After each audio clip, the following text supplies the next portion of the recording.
I know not everybody looked at video games as art, but to me they're very much a work of art and a labor of love for everyone who works at the company.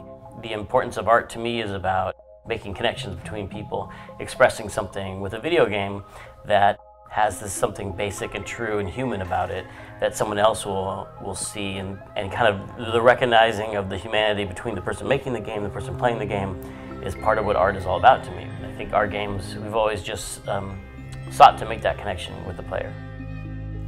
We've always been a studio that valued artists. Like, we started, some of the first people we hired were painters.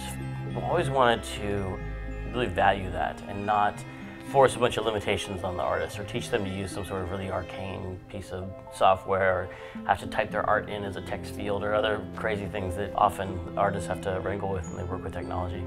All the barriers that we can take down, we try and take down. So letting them actually use something that is similar to their roots, which is painting with a brush and drawing with a pencil. Anything like that really fits into our philosophy, which is to remove the barriers between the artist and the work. A lot of the reasons artists use Wacom tablets or Cintiqs is because, well, for one, holding a mouse all day can really strain your wrist. And that's bad for someone who spends their entire life drawing or modeling or animating.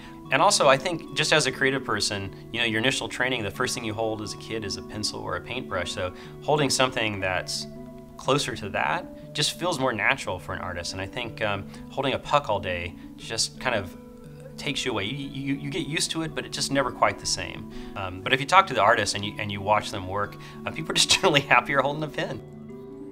Wacom was always a way of just doing things a little bit faster and more efficiently, and without getting hand cramps. And that was the main reason why I started using Wacom. Before I was using a mouse to animate, and specifically in Maya, you have to hold down that button a lot, and it's just very strenuous on your hand, on your tendons. It was pretty intuitive once you know, I got the right hotkeys, and since I've been using Wacom to do animation, I haven't had any problems with hand cramps, and it feels more like the rigs in Maya are like puppets, because you're using kind of like a pen to just, you know, turn the characters and kind of like flip them around. So it feels in a way a little bit more hands-on.